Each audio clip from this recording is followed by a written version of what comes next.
What is up, RotoGrinders? 2 hours of nonstop NBA DFS conversation. It starts right now.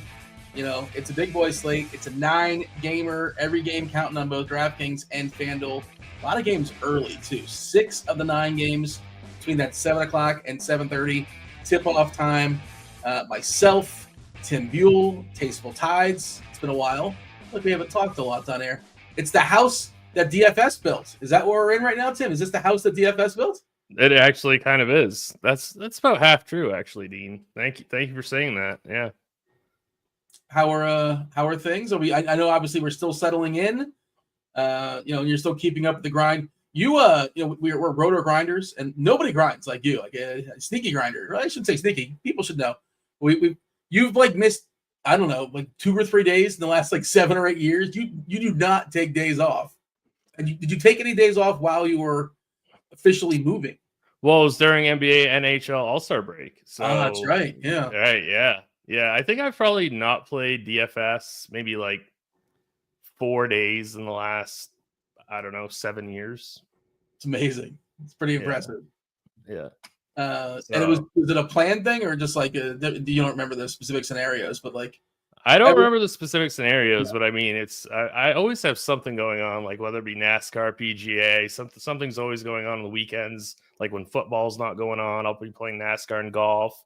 Then I tend to play any slate that's more than 2 games in any of the 4 major sports. So yeah, I mean, it's I don't know. I really love DFS, and I haven't said this to you yet, Dean, but in early or late January, I got limited on props, Dean. Oh, and I had a negative 7% ROI in 2024. So I talked you're not supposed to admit that, Tim. Just that's bad. Yeah, well, no, I know. So I have a negative 7% ROI betting sports on DK in 2024, and then they limit me. Not only did they limit me, Dean, it was $200 was my max. Okay. Now it's down to 50. This is player props or sides? Just player props, right? They don't limit the sides and totals, do they? I actually don't really know because I bet so few sides and totals. Okay. But I mean, but for player props, yep. That's funny. The preemptive strike. I guess you probably had like some good closing line value. It just didn't go your way. I imagine that's what's happened. I actually asked somebody who's more like, knowledgeable, and they looked over my bets, and it was all because I had such strong CLV. And so, but I didn't even win, and they still limited me. Bucks, as you say. Yeah. Yep. Yeah. That's a poker term for you, right? I believe it's a poker term, isn't it? It is absolutely. It is absolutely a poker term. And did I use it correctly? You did. Yeah. When you get your money in the right way, but this doesn't work out. That's a Skalansky buck. That is correct. Yep. There you go. All right. We learned something. Shout out to the chats. J3, my first comment, J3. Do you guys think Tim is ready to go into the Lion's Den with Dean? Does this feel like a Lion's Den? I don't want it to be that kind of atmosphere. I don't know. That doesn't sound that great to me. This isn't like a first take, like sort of me versus you thing. Shout out to everyone in chat. Hit that like button. Do subscribe. Do turn on those notifications. Crunch time coming in. An hour and 10 minutes or so get comfortable. Next 2 hours taking you all the way up to lock. You got Kristi coming in, and TJ Zwarych, one of the greatest DFS players in all of Saskatoon, Saskatchewan, Canada. Of course, Roth is holding that down. We're gonna do our best, Tim. We're gonna do our best. We were going through it before we went on air. We're like, how many more weeks do we have of NBA? It's like 5 or 6. And it's the time of the year where more and more we're seeing goofy stuff as far as questionables and injuries and all that. Shutdown season's not quite here, but it's going to be coming. Joel Embiid, I would set like the amount of games he's playing the rest of the season is like a half. I think the under is pretty good. I don't know if DK will take that bet. Not from you probably, but yeah. But Paul George, by the way, I don't know if you saw this. He said he's pausing his podcast to focus on basketball. Now's the time. Is that real? I didn't hear anything about that. That's 100% real. This is the time he's got to focus on his podcast, which is, he's got to focus on basketball. It's only like game 60. Yeah, sure. You've been horrendous this season. I guess we can concentrate on basketball now. I just thought that was kind of funny. He's like, yeah, we're gonna make a run or so. I can't remember how. I guess you got to make a positive spin on it and whatever. But come on, Philly is not making any runs. It's over. It's so over. Yeah, I went ahead and dropped this in chat for the people. The situation room, kind of what I alluded to. A lot of questionable stuff up in the air. Boston playing the back half of a back-to-back. Porzingis is questionable. Shadiness, was that shady last night? Felt kind of shady. Felt pretty shady. Felt pretty shady to me. The post lock scratch, like, come on, Boston, come on, just tell us an hour. If you know he's not going to play, I think they knew. And now they got to stick to that story. So he's still questionable and ill, but he's going to play, right? We've seen way too much of that post lock stuff this year. I mean, they've got to understand that. I mean, the betting world is such a huge part of their market. So, but they just don't care, I guess. So you can't take the dirty DFS DK FanDuel money and then also not appease your customer. You can't do both. Right. You can't. Right. That is your base. Embrace them. Bam Adebayo is questionable. He's got a calf. Claxton's out due to too much fouling. Halliburton's got a questionable tag. He's got a groin. Cat is questionable as well. There's a lot of big pieces. Scotty Barnes is questionable. He's in the back half of a back-to-back. It's Boston, Toronto, the Rockets, and the Spurs. They play against each other. They're both in the back half of a back-to-back. Those are the biggest injuries we are monitoring. Speaking of Toronto, there's a chance we get Pirtle back. We haven't seen him in a while. He is officially questionable for Toronto. And the other thing is, we mentioned Halliburton. You got to mention hand in hand. McConnell's questionable too. So that is there's a potential of things really opening up if both happen to sit, or nothing if they both play. Anything you want to say as far as big picture? I think my thought is there's a lot of cheap centers. There's a lot of cheap centers, and there's a lot of good expensive centers. It's an interesting slate as far as how you're handling centers. We get that a lot, but Drummond possibly. Who knows? Yabusele, he took a rake to the eyes the other day, so he couldn't play that game. He couldn't finish the game, so he's donezo. Of course, Embiid not playing. We're projecting Drummond to play 23 minutes. He's been horrible, just horrible this year. They barely can stay on the court, but they don't have much left. Bana is the other guy. I suppose they'll split the 48 more or less. The absence of Claxton means Sharp is going to get more minutes. Zach Collins is in there with Vuk being out. And then a couple of those guys have horrendous matchups, right? So it's like upgraded minutes, but they're on Sharp. You're taking an OKC in the combination of, Hartenstein and Holmgren. Good luck. And there's also a severe blowout. I think they're 17-point home dogs, which is that the biggest home dog we've seen this season? It might be. 17 points? It's a massive number. And then you got Collins, who's got a terrible matchup against Zubac. But, again, the price is not adjusted to his new role. And then you could spend up. And I think it's just like, for me, like that's like the most interesting talking point in this slate is how to handle centers. If you have a general thought in that, by all means. And anything else that's on your mind before we do the old game-by-game deal? Yeah, I mean, I'm totally with you about the whole center conversation because I think like Andre Drummond chalk and Day'Ron Sharp chalk is pretty shaky, and they're currently popping in our optimal right now. So I'll getting to a lot of Drummond, getting to a lot of Sharp, and there's like you said, there's really strong pivots that can be had here, either the same pricing tier or just going a little bit higher. And then somebody that you correctly tagged in line of HQ, Zubac at 7,400. I think he's a fantastic play, and he's currently getting around 20%. But I mean, I we'll talk about that game, but I think that's a really good call by you. Somebody that I'm hoping to get to at least in single entry. I'm probably not going to play him in cash, but I think in single entry, I think he's a fantastic play. Well, some of these guys have power forward / center eligibility, so you can get more than two. It's kind of a cheat code to it. But yeah, the Zubac thing is, and I wrote about it today in the survey, and we'll elaborate more. But Zubac does two things, right? He does two things. He rebounds the ball. He averages like 12.6 rebounds per game, which is third in the league. He's tied with somebody. And he scores in the paint. 85% of his points come from the paint. What do the Bulls do? They give up the second most rebounds to opponents, and they give up the most points in the paint to opponents. Like, it's perfect. That's a perfectly. I know Vuk's not in there, but it's not like Collins. It's like this defensive savant all of a sudden coming in. So I feel pretty good about Zwarych. We did see the last time I played him, and I shouldn't be scared of this. The last time I played him is the game where he did not close because Ben Simmons, they went small. And there is no Vuk, and I guess there's a chance this game goes smaller if something weird happens. But I don't think so. I don't. I think that was just a weird outlier, and I'm not afraid. And but like Şengün looks great. The two worst defensive teams in the last 15 games are playing against each other, the Kings and the Jazz. So I know Walker Kessler, part of that is because Kessler's not playing every single game. He's a pretty good defender. But, and the Kings they play a ton of minutes. Those guys are not getting touched. And if Cat plays, the combination of Drummond and Bona, playing 35-plus minutes, that is the front half of the ESPN game because ESPN cannot stop playing the 76ers. I don't know what sort of contract they're locked into, but it's like, give us the 76ers.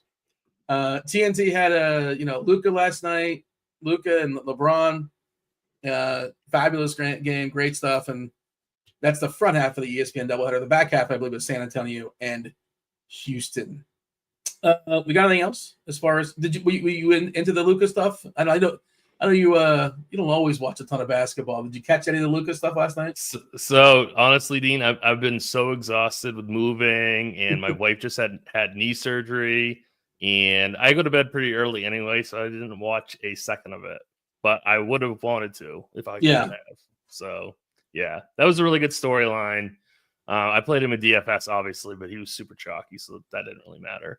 I didn't play I didn't play enough. I went away from it in single entry. I was trying to get cute, and that's how it works. Well, you get burns. I know. I mean, you take a stand. Although we did have him on our we did the 2-gamer on Underdog last night. The 2-gamer, first and second on the podium. Tim, you're looking at Oh yeah. Wow. The DFS teams were kind of crap. Congratulations, though. Yeah. Let's dig in. Let's dive in. Let's talk about it. Don Yeezy in chat. LeBron finally decided to flip the switch in the fourth quarter. He's 40 years old. What are you taking this man for granted? All right, get me going. All right, he's outrageous. Flip the switch. The Raptors take on the Pacers. There's a bunch of games that are happening here at 7 o'clock. 233 is the total. Pacers are 11-point favorites. Toronto back half of back-to-back and traveling. And again, we're going to do our best to work through this. I see TJ hanging out in chat. What's up, TJ? He'll be jumping on an hour, so probably more clarity. Again, we'll kind of give the if-then stuff as much as possible, but we don't know some things. We're going to do our best as far as giving them multiple scenarios. But yeah, the Pacers, they have TJ McConnell's questionable. If Tyrese Halliburton's questionable, he's got a groin. Nothing else really of note. Probably getting Pirtle back. Supposedly he's been close. If he comes back, I assume there's going to be a minutes limit, so just kind of wipe out any sort of bigs for Toronto. Ingram, of course, you're probably not going to see him. Scotty Barnes is questionable too. So this game's a big old if-then. How do you want to handle it? Yeah, I mean, let's talk about maybe like if Scotty Barnes misses, if Pirtle plays, like you said, he'll probably be on a minutes limit. So not somebody that you're going to be playing. That would also hurt value opportunities from probably Boucher and Magwo, right? So if Pirtle plays, that would eliminate those two value pieces. If Barnes misses, we'll have to see what the projection team says, but I would imagine Emmanuel Quickley would end up getting a really, really nice boost. I don't know if we have an if-then set up for Barnes missing or not. I'm pulling it up right now, and I don't think so. You can only list so many. You can only take the time for so many, and right. Yeah, we have others. Yeah, but I would imagine it would be a pretty significant usage bump for Emmanuel Quickley. So he and RJ Barrett, I think, would be completely fine GPP plays. Yeah, so definitely that Barnes news is really important. He is currently questionable, but if Barnes plays, if Pirtle plays, I don't have a ton of interest in Toronto. Yeah, the other part of it is like, will there be a counter? Like if for whatever reason Barnes does not play, if Pirtle does not play, and they're basically punting it off, then do the Pacers say, you know what, let's rest Halliburton's groin? Like maybe there's a counter. You never really know how this stuff works. But because they're already 11-point favorites. Toronto's traveling back half of a back-to-back. They're already positioned for the L. But yeah, I'm trying to think who else would get. They have 12. They would just be pretty. Barrett would get a boost as far as projection-wise. Again, the threat of a blowout would increase. I don't think you mentioned like if Pirtle is in play. I don't see a scenario where I'm playing Orlando Robinson or Boucher. Do we already have those guys that are 4K and their roles are much more solidified? Is that fair to say? I think that's somewhat fair to say, especially given the fact that Robinson is center only. Yeah, I mean, I always have. I don't play enough teams to play Chris Boucher, but I mean, he can just do so much in such few minutes that, like, if I thought he was going to get 20 minutes, I think he's worth a shot in large field GPPs, but definitely not in single entry. Yeah, he had that big game versus Phoenix. In 20 minutes, he put up 42 fantasy points recently, but there was a lot of games in the teens and below, and I think he's even had a couple of DNP CDs, if I'm not mistaken, kind of worked in there. Supposedly he was in the block, never really worked out, so he's still around there. It seems like whatever coach has been there for Toronto has always hated Boucher. Yeah, I was gonna say I feel like he's been on the block for like 6 years. So yeah, hanging out with J-Lo. Yeah, I got nothing else as far as Toronto. And again, if Halliburton's out and McConnell is in, McConnell at 4K, like we like that, right? That's a good play. Yep. And then Nembhard we get a boost. So what we have as far as the FN stuff, we have Halliburton and McConnell out. We don't have every possible scenario, but if they both sit, Pascal revenge game against his former team, the Raptors, would be well positioned. He would get a nice usage bump. Nembhard would look good. Shepard would be an interesting cheapie. Naismith, all those guys would be positive values. But that's, again, Halliburton and McConnell out. And if Halliburton's out and McConnell's in, he's 4K on DK. I have to imagine he would project pretty good. Yeah, no question. So if Halliburton and McConnell are out, it's definitely a huge usage bump to Pascal Siakam and Andrew Nembhard. They would probably become strong plays in cash as well as large field GPPs. Tyrese Halliburton expected to play. TJ McConnell out. Okay. There we go. Do we care about the secondary stuff like Nembhard getting an extra minute or two with McConnell being out, Mathurin, Shepard? Is that enough to be interested? I think he's okay. I don't think he's anything fantastic. I do like this game. But there's so many games on this slate that it's not anything that I necessarily have to play. I honestly kind of like Halliburton. Yeah, I don't think he's going to get played, is he? Yeah, 6% on DK. People just don't like playing him. I think this is a fantastic matchup. We have him projected for around 6% projected ownership. I ran Sims for the show. I have not looked at my exposures yet, but I have to wonder what he came in with. Definitely getting. I'm not getting to very much Halliburton at all, but still, I don't know. I like him. I mean, he's not going to be played. I think it's a pretty decent matchup, and he does get shooting guard on FanDuel, which I think is kind of nice. Yeah, I've been playing him on FanDuel quite a bit. I wish he had a bigger usage, for that price tag. I know he gets a lot of points via assists, but if I'm paying 8-2, I just want to get a 21% usage, which is kind of like break even almost, right? He has those games where he doesn't shoot at all. I shouldn't say doesn't shoot at all, but it's a little inconsistent. I felt better about Halliburton a year ago. I don't know about you. I feel like he's regressed a little bit. Not saying I'm writing him off. Just still. Yeah. Do we want to play a chalky Pascal Siakam? How chalky is he going to be? Well, I think he is currently showing right around 20%. I am not seeking it out. I'm perfectly fine with it. And by the way, if you hit refresh, Like I got 15-16% on DK. So I wouldn't call that chalky. Would you call that Trending chalky? down. No, I guess trending downwards. I guess. I don't know. I think there might be a little bit of chalk just because of the revenge narrative. Yeah, I didn't end up seeing it, but I assume Luka was more heavily owned last night than the original. Well, also, like, value opened up too, so like you had more salary to play with. So that's kind of hard to, oh well, I have salary now. I'll get Luka if you didn't have him before. But I imagine he was, because of the narrative stuff, and also he was just underpriced. In the chat, somebody said in chat, is this true, or are we just kind of like wish casting? Is the morning grind coming back for baseball? Do you know anything about this? Have you seen this? I do not know. I don't know. I think it would be awesome if it was, but I have no knowledge of this. Derek in chat says morning grind coming back in baseball. I don't know. I'm not aware of that. I have not seen any tweets of any sorts, but it's possible I missed it. Yeah, baseball is about a month away. Mike Trout hit a homer today. Good for Mike Trout. Derek says yes, Dean, per a Stevie tweet. Okay, there you go. I mean, I definitely trust Derek. I mean, yeah, I wasn't doubting him. Yeah, no, I know you weren't. I didn't see it. So, all right, cool.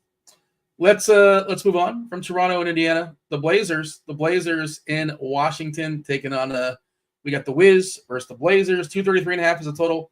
Portland is a 7-point favorite here.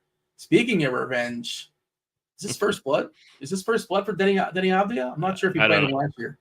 I'm not sure. Have not played him this year. Avdia going back to Washington. Let's hit the injury report first. As far as Washington, Alex Sarr is out. Brogdon not playing basketball. No Brogdon revenge game. Robert Williams is out for the Blazers. Of course, DeAndre Ayton, who just shut the dude down. I don't think he's going to play the rest of the season. Maybe the last week. We'll see. But he's not playing anytime soon. That's what we have for Portland. Man, Washington's got a lot of guys listed in their roster. It's so weird. Like some teams have 10, 11. Washington's got a full 15, I'm pretty sure. No sense counting all the way up, but there's a lot. There's a fair bit of chalk. I think there's some chalk on the Portland side. One of my this stuff is always something to change, Tim. But I think one of my takes today, especially for single entry, and me and you, we were in that world. It condenses on chalky pieces. I don't think I want to play a chalky Jeremy Grant. The other 2 nights ago, he was supposed to be pretty chalky, and he came in at 7% in single entry. So everybody else goes the same way. Yeah, and I played him, and I saw his ownership. I was like, did I miss something? And he ended up smashing. So, yeah, I mean, I if he's really going to be 30%, I completely understand your point. I just wanted to say that out loud because a couple nights ago he was supposed to be chalky as well, and he was definitely not. But I'll tell you what, I mean, how do you not get exposure to this game? I mean, or sorry, to at least to Portland. I mean, how do you not get exposure to a couple of these Portland pieces? I know Jeremy Grant is kind of like a terrifying proposition in DFS, but I don't mind him. You know what I mean? And he fills one of those positions that can sometimes be hard to fill. He's power forward only. He's 5,400. I mean, I'm not going to tell people not to play him. I mean, I may very well play him. I understand that probably Denny is the more probably attractive play, but he's also going to be, I guess he's just a little bit south of 30% projected ownership. Noto's got Denny as a core play, which I completely agree with. But I mean, I'm frankly expecting that I'm going to be playing at least 2 Portland players on my single entry team. So you might play 3? I mean, that's my first instinct is just to play 2. Yeah. But we also have Anthony Simons at 6,700.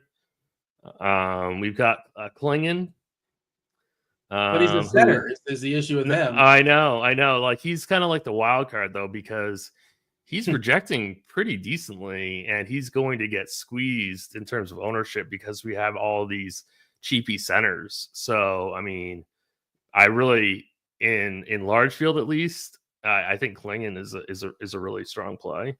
The issue with him is that like they keep saying, well, they said not too long ago he's going to play 30 minutes on the rig, and it just hasn't really happened for a variety of reasons. Williams is out, yes, but they've been closing smaller, where they're just not even like closing with a center, and they're facing Washington, a team that doesn't really necessarily have to close with the center, right? With Sarr being out, they don't have to play Rashawn Holmes. I think that can steal. I think Klingon like might not close is what I'm getting at. I think it's a decent chance of him not closing. And I do like his upside because like he's the guy that can drop 6 stocks and 18 rebounds. Like he can do that. I do want to just say real quick about SimLabs, running SimLabs for NBA on DraftKings. I'm getting to Simons, Grant, and Atvia at the second, third, and fourth most out of any player on this entire slate. So Portland is absolutely just littering SimLabs right now. We do have a question in chat about Kamara. He's also simming pretty well also. So I think he's a really, really strong GPP play. But yeah, Sims does not like Klingon. So I'm a little bit surprised. I thought that might be a little bit higher, get a little bit more of him in Sims, but I guess not. So yeah, Sims does not like Klingon, but it absolutely loves those primary pieces from Portland. Just to circle back on Grant, it's like 0.83 fantasy points per minute, in his career at this point.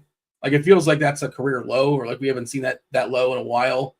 I just, and like, what does he do? I get the, the office gift. Like, what is it you do here exactly? Or when they're talking to Michael Bolton, like he scores some points, but otherwise he doesn't do anything. Right. Like, I don't, the counter, of course, is it's Washington and he's 5'4". And he's I think the counter is that he's 5'4". Sorry, Dean. And he's going to play a ton of minutes. Yeah. I mean, again, I'm not married to it, but I feel like I'm considering a stand against like Jeremy Grant. If he beats me, whatever. Like, you said he had a big game last time you played him, and he did. Like by his standards, he put like 35 points or so. But like, where does he doesn't go beyond 30 very often. And he's probably not going to hurt you. He probably 27, fine. Puts up 30. Okay, I guess that's usable. Like he would have 36, 32 his last two, but like otherwise, I'm not a fan. I don't like Jeremy Grant, but the field doesn't like him either. Apparently, like according to your story, when he was super chalky, allegedly, you're supposed to be, right? Because nobody got to him. Did we touch on Washington? I don't think we like anybody in Washington.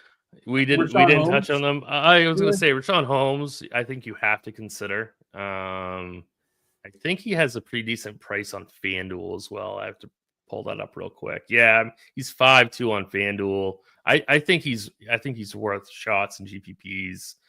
He is actually our best point per dollar play on FanDuel. So I think you have to consider Rashawn Holmes tonight. And I think that on both DK and FanDuel, he's a strong GPP play. By the way, qualifier, he's 5.47x on FanDuel. That's not good. It's like your best value play. I mean, usually you have people that are creeping into the 6s and stuff.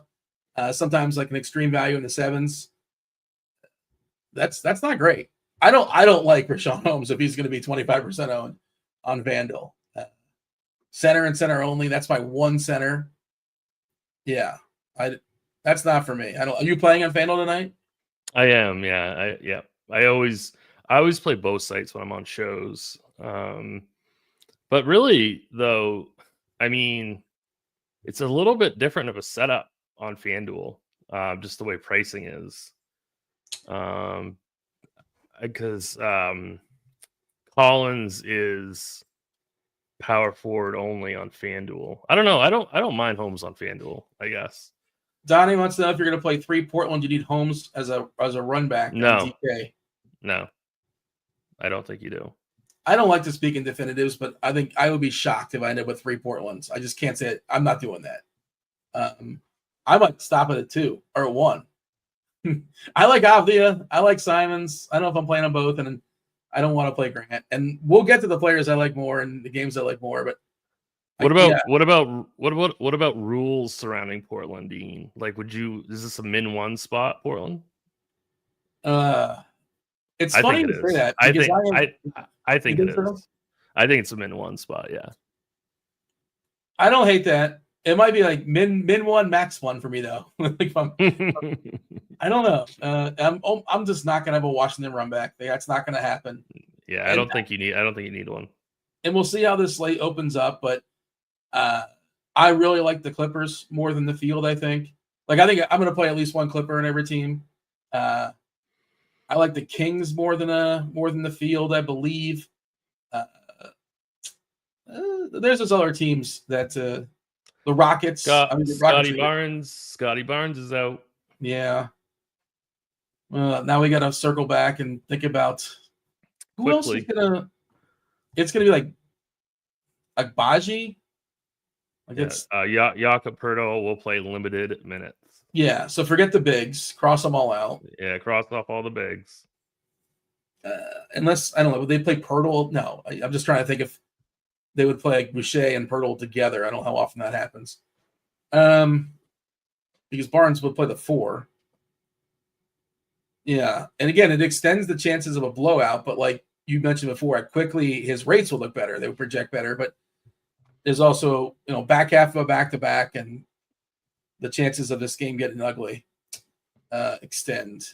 But if you bet the Pacers like 5 minutes ago, good bet because you got Halliburton in and Barnes out. I don't know if that line has changed much, but they were 11-point favorites. It's probably going to bump up to 12 or so. Moving on. Yes. Yep. Okay. More questionable stuff. More 7:00 games. Well, I almost bet Detroit. Actually, I a couple times I got there. 4.5. Boston back half of a back-to-back travel. I think there's a really good chance that Jaylen Brown sits. Like he was dealing with stuff last night, like legitimately dinged, not like Porzingis dinged. Porzingis is questionable. Horford's going to be back tonight because he can only play one game when games are in the back-to-back. Otherwise, as far as our injury reports, Sam Hauser is questionable, who drew that start yesterday. Of course, Cornette is still out. So there's a chance they're without Brown, Hauser, Cornette, and the Zinger.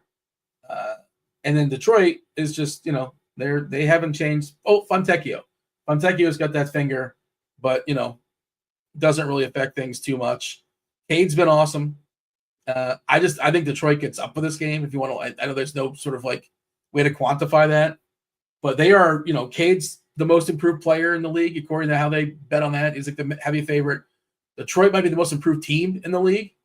And this is a measuring stick game, right? They want to beat Boston. Like they obviously want to win every game, whatever.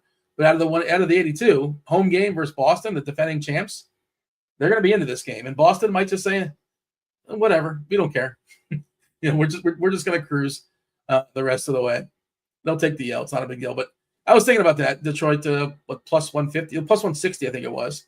Did not quite get there. Still might. Your thoughts as far as Boston, Detroit? Best we can do. Again, this is a lot of, at least the Boston side, some if-then stuff. Yeah, I mean, if Brown were to sit, I mean, I'd still be firing up Jason Tatum. I do kind of agree with you, though, that they might kind of like not try 100% in this game, but still, like, I'm still going to roster Tatum. And then, like, if Porzingis sits as well, I mean, you're definitely going to be playing Tatum if Porzingis and Brown both sit. So, I mean, I think, keep an eye out on that for sure. Yes, I do agree. It's not the best game environment. It's not the best matchup. But I just think the amount of minutes and usage that Tatum will get without Brown or Porzingis on the court, I think he's going to end up being a really, really strong play. Detroit, is it just like Cade or nobody, basically? Yeah, I really don't have any interest in Detroit. I was trying to look for players and sims that might be popping that would surprise me. But really, I'm not really seeing any Pistons that I would be getting to. Yeah, that's kind of where I'm at too. I do think Cade's interesting as a run back, especially if like Boston rolls out some guys and they become more appealing, and then you kind of run it back. Cade can drop. He could be the highest scorer on the slate. Like don't want to say easily, but if you look at it's a 9-gamer, there's no Joker, there's no Luka, there's no Giannis. The highest projected player right now is 50 points, right? Like that's kind of an interesting thing. Like there's players to spend up on for sure, but there's no like, Joker is projected for like 65 as a median, or Giannis is 60 points as the median. No Wemby, of course. Can we just backtrack for 1 second, Dean? I did run a court IQ with Barnes off the court. Okay. And quickly gets a 7.8% usage increase. Yeah. Let's see. Did we update projections? It'll be coming in soon. I'll give it a refresher, whichever one of us notices first. And curious how they're going to be delegating those minutes. Let's see. Did they still have Barnes projected in the lineup? They'll change that momentarily. We'll kind of circle back and see if there's anything relevant as far as the Toronto, the lack of Barnes certainly opened some stuff up. So quickly should be in your pool, if nothing else, for some tournaments. Yep. I don't know if he's in my short pool. Not sure. Anything else we got as far as Boston? It's just wait and see. Like it's, if Brown is out and Porzingis is out, like Tatum's going to look great. Like that's just exactly. Anything else? Moving on. Okay. Philadelphia and New York, the last of the 4 7:00 games. 231 is the total. New York is a 10-point favorite. Stop me if you heard this one, Tim. We don't know. We're not sure. We got some questionable pieces that are really important, especially on the New York side, most notably, is Cat. Karl-Anthony Towns is questionable. He's got a knee. Mitch Robb, of course, is still out. We'll see him at some point, I imagine. Not tonight. OG is good to go on the injury report. He is probable with his foot. As far as Philly, obviously no Embiid. Justin Edwards is now probable. PG-13 Paul George is available. He's spending 100% of his time now on basketball. No more podcast. He's got that finger. He's officially probable. Eric Gordon, I think they shut him down for the season. He had that wrist surgery. Kyle Lowry still out. McCain, of course, out for the season. Gershon Yabusele, no dancing bear. He got the old rake to the eyes, the poke in the eyes last game.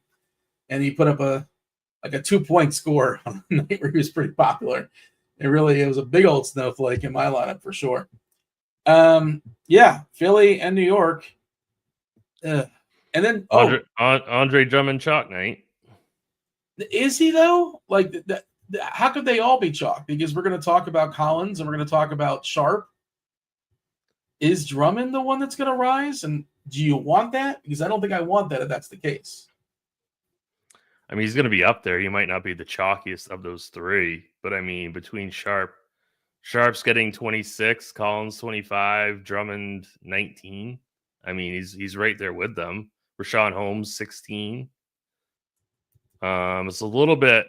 Drummond kind of falls for me a little bit because of the minutes. The other guys will most likely play more minutes than Drummond. Mm-hmm. But still, I don't know. Like, it's really tough decisions tonight at that center position, because honestly, I could see them all failing also. So if you build your team in a completely different lineup construction, I could see that being viable in large field, just because I don't know. This is a pretty ugly center situation here. You remember when Drummond was like a 1.5 fantasy point minute player?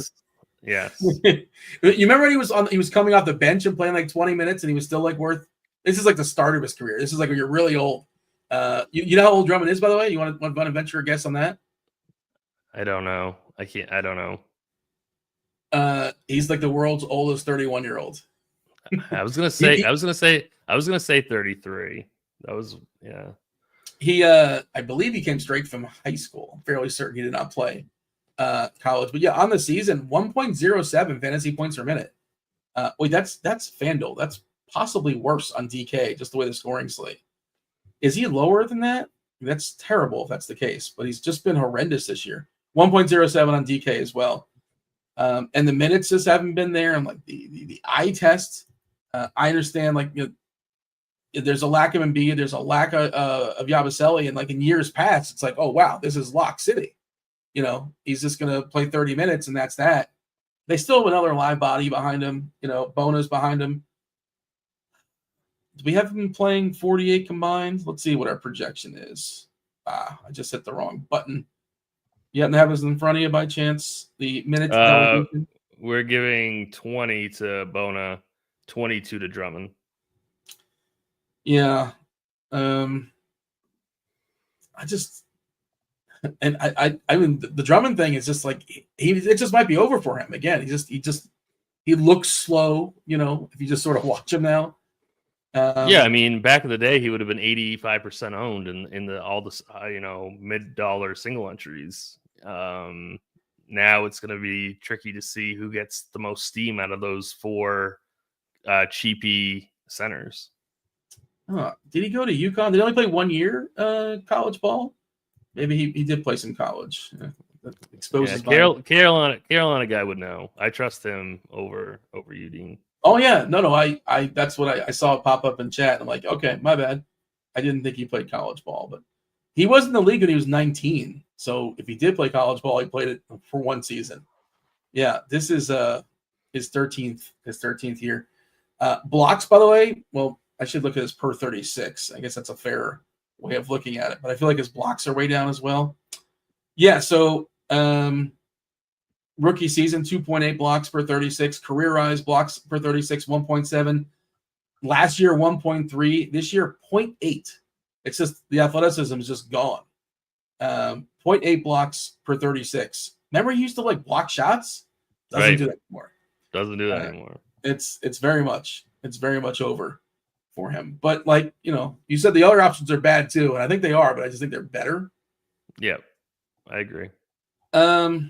Cat, if you just want to spend up on a center, you can always play. Cat's another guy. You can certainly be the highest scoring player in the slate, and it wouldn't surprise any of us, right? I don't think so. I completely agree. You definitely could pay up for Cat. I just prefer one other spend up center a little bit more that we'll talk about. Şengün? That's it. Let's see. Bam Adebayo's on the court for pregame warmups. It's another one I think is a pretty interesting piece. I'm assuming he'll play with that indication, but you never know. Justin Edwards limited to mid-20s minutes if he plays. I thought he's probable. Why would they say if he plays? Who are you talking about? Justin Edwards. He doesn't really matter, but okay. It's just a weird way of phrasing that. Limited to 20 minutes if he plays. Mid-20s. But he's probable. Jaylen Brown and Porzingis are officially game time decisions. Kristi and TJ will probably get that information at crunch time when they jump on in about a half hour or so. Anything else of note? Oh, did you talk about Cat or New York in general? Yeah, I mean, I'm getting to some Josh Hart and Sims, which is a little bit surprising. I think that he's a decent play as well.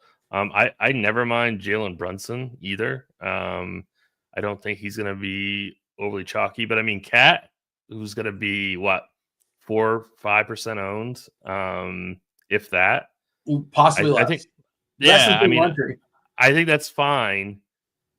So what I'm kind of thinking about right now, depending on how the news falls, obviously this could all change, but I'm looking to play Şengün and Zubac, perhaps. Wow, that's ballsy. Double spend on center. I might do that just to stay away from all that, and just hope none of those cheap centers completely beats me. Now, if we start losing some pieces and it gets more stars and scrubs type slate, I might change my mind. But I really want to play Zubac and Şengün.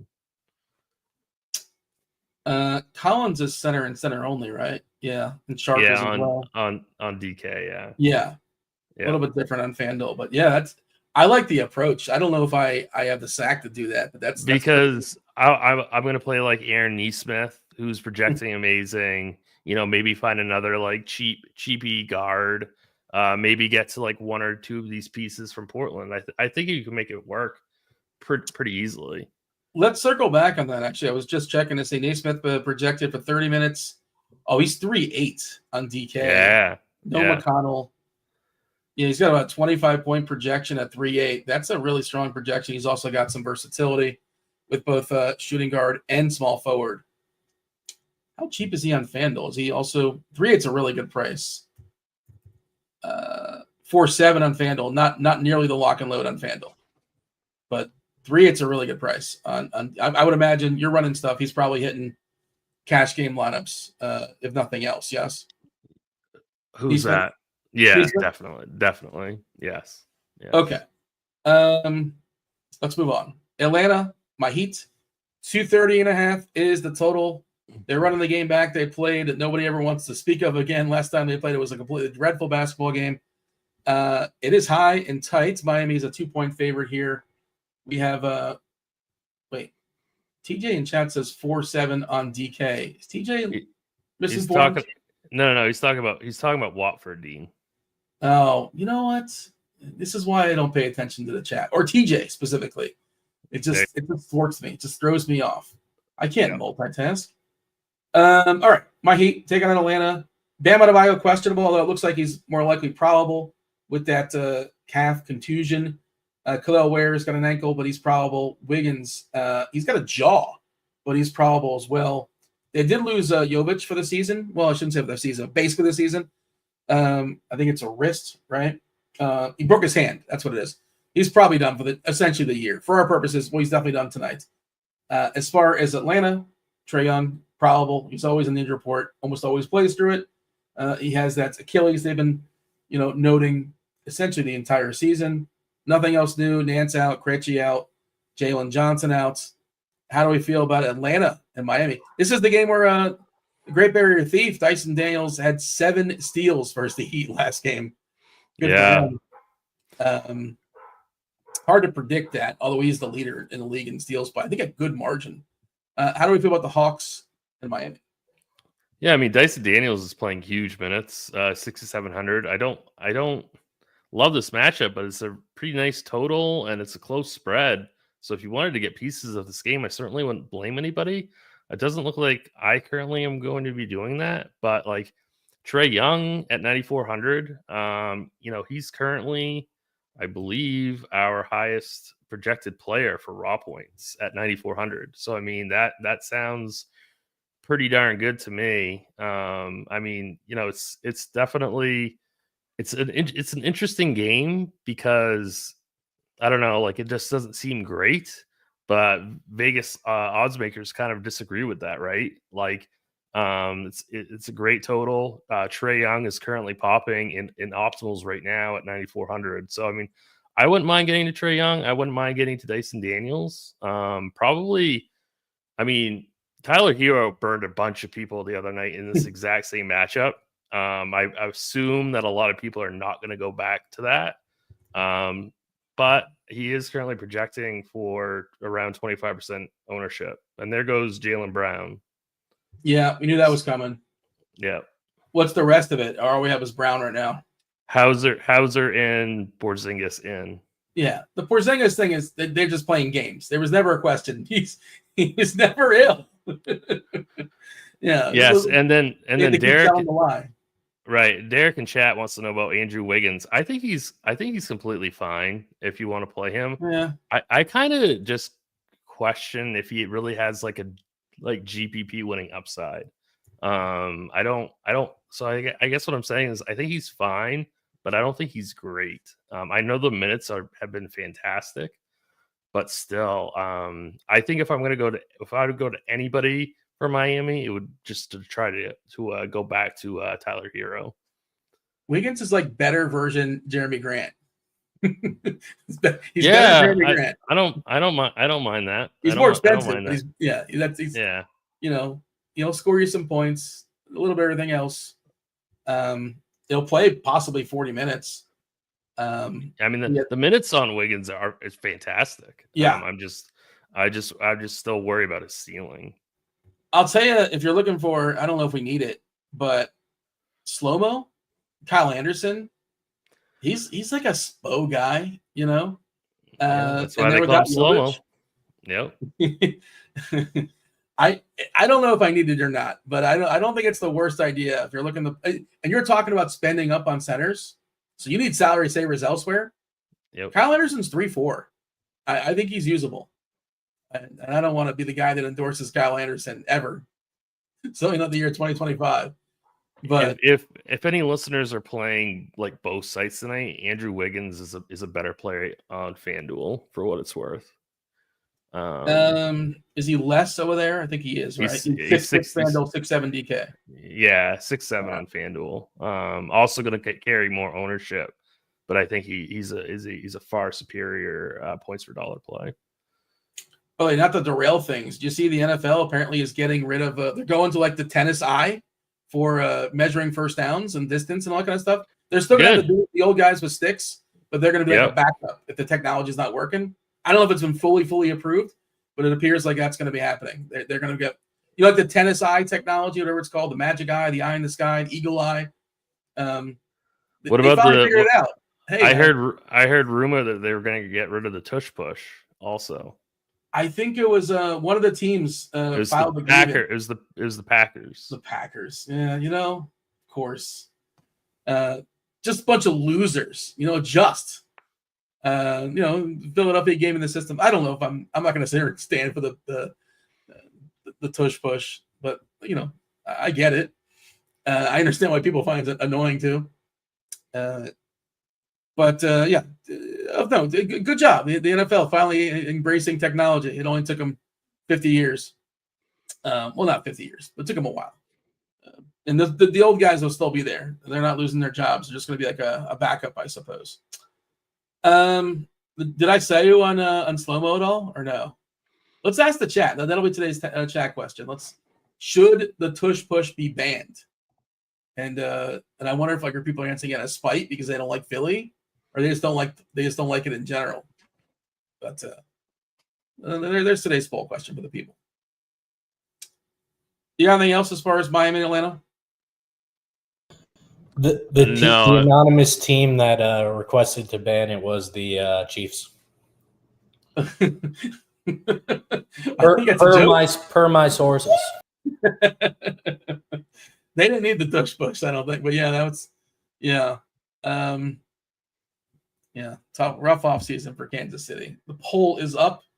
Hawkeye. Thank you, Javier. That's what I can say Hawkeye. I know I danced all around it, but I think it's the Hawkeye technology for tennis. I still think they need a technology for baseball as far as balls and strikes, and put it up on the big screen and be interactive and the crowd be into it. Make the screen green if it's a strike, red if it's a ball. Make it fun. But anyways, maybe the Savannah Bananas are doing something like that. Probably not. We shall move on. OKC, Brooklyn, 17-point favorite on the road. The Thunder in Brooklyn. The Thunder coming off the worst loss of the season for them. They had a 25-point lead against Minnesota. I had a bonus bet on OKC that I already cashed. Anthony Edwards was on the bench, and the Minnesota Scrubs came back 25. I don't know if you saw us. Came back 25 points on the Thunder and beat them in overtime. Bad beat for your boy over here. What was your bet? Well, they offer skewed lines on the Hard Rock. You can bet, they give you 5 or 6 things where they adjust the lines in your favor. I just bet those all the time, whatever it is.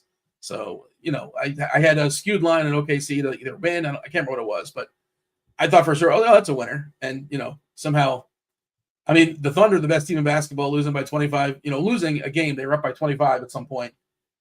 Kind of wild. I wonder what those live odds were. Probably something outrageous. Any event, Thunder are taking on Brooklyn. We've talked about it a couple times. We're expecting Day'Ron Sharpe to draw the start here for Brooklyn because they are lacking bigs. The lack of Claxton. Claxton got suspended because he had his 6th. Was it 6 as far as the fouls? Yeah, that's enough. He's got to sit down. But I can't think of the name of the. I had a brain fart to Tim. I don't even know what you're trying to do here, Dean. I couldn't think of the term. When you have you get ejected, a flagrant. The flagrant. I could not think of the word flagrant for some reason. All right. Yeah, it was his 6th of the season, so you got to get a suspension per the rules. Clowney, of course, is out. Melton's out. Russell's out. Cam Thomas is out. Cam Johnson is officially available. If this game somehow stays close, it's because it's a really low-scoring game, or Cam Johnson is probably having a really big game. Hartenstein's available. Holmgren's back as well. Again, the Thunder, 17-point favorites. And SGA, like, people just don't play him because they say, they're going to blow out. He tends to play the full third, and if they blow out, it's probably because he's crushing. And there's games where they don't blow him out, and all of a sudden SGA put up like 40, 10, and 10 last game, and nobody had him. Right. And nobody's going to play him again tonight. Nobody's playing him. You can. I don't know if I will. Just sort of pointing it out. But Day'Ron Sharpe is the guy we're going to talk about most. And if not Sharpe, I suppose Watford. Is that what's most appealing here? Yeah, I mean, of course you can play SGA. I'm not going to get to him in single entry or 3 max, or definitely not in cash games. But I mean, if you're making a portfolio of teams, you want to get a small pinch of him. I think that's completely fine. But really, he's not somebody that I'm, itching to play. I think this game, just in general, is pretty bad, especially from the OKC side. I get that they're 17-point favorites, but I mean, the blowout risk is just so big. This is not a team that I'm looking to get to at all. Brooklyn is the more interesting side to talk about because, I mean, honestly, I know their total's 100, but I'd be shocked if they even got to 100. Do I want to get to pieces of this team that I won't even get to 100 points? I'm not really sure against the best defense in the world.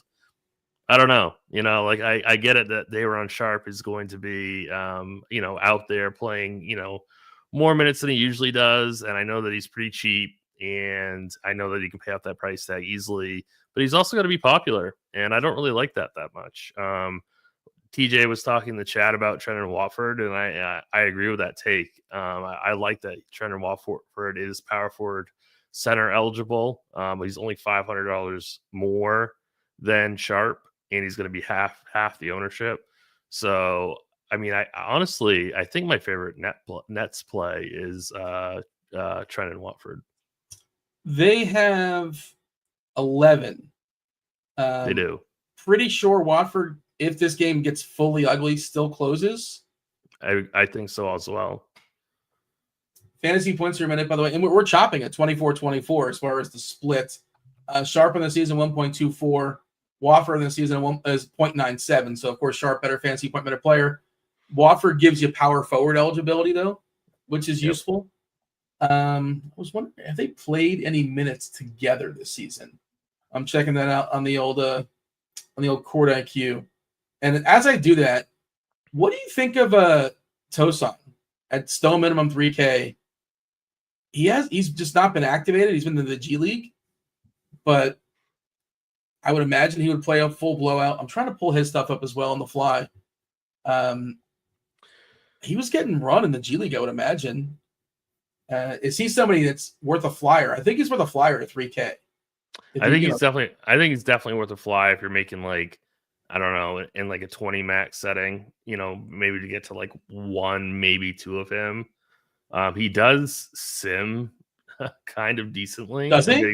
I'm getting to 12% of him in sims. Okay. I mean, that's pretty decent. I don't think I can make that click in single entry. I think he's just a large field GPP play.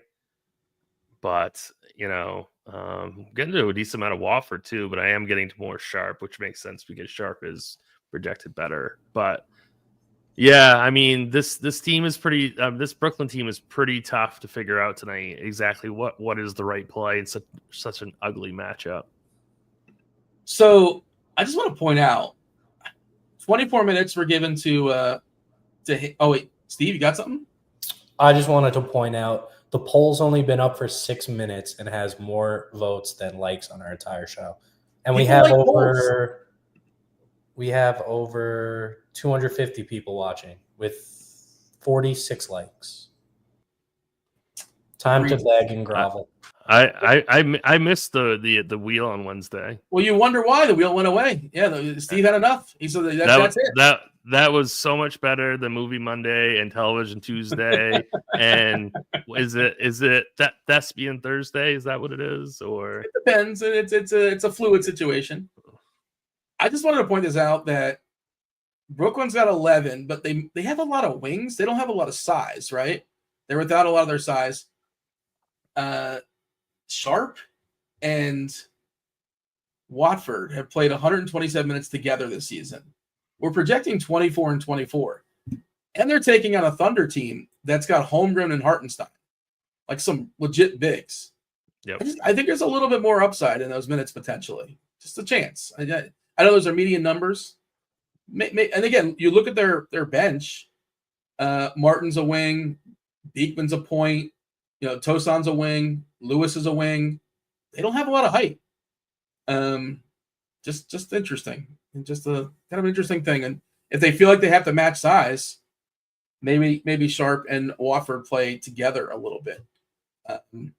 Yeah, curious to see how that plays out. But anything else of note here, or shall we move along? Let's move along.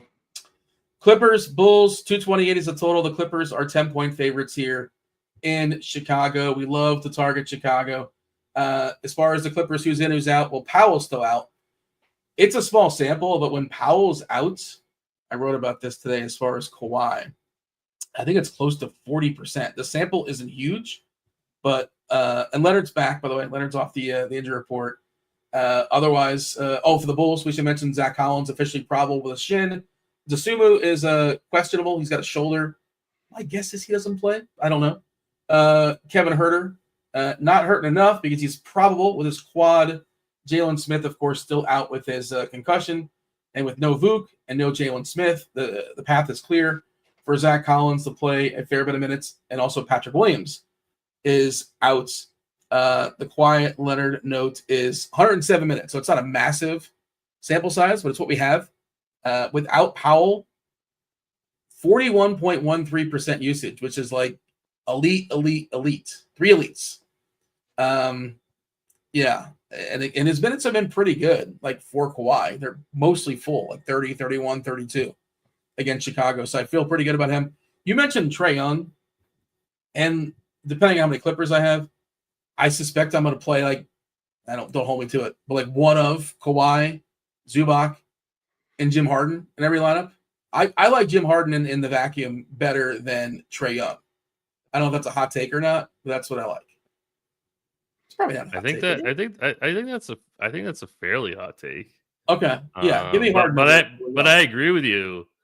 I agree with you though that it really shouldn't be that hard of a take because he's only projecting for like less than half a point lower than Young at half the ownership, pretty much.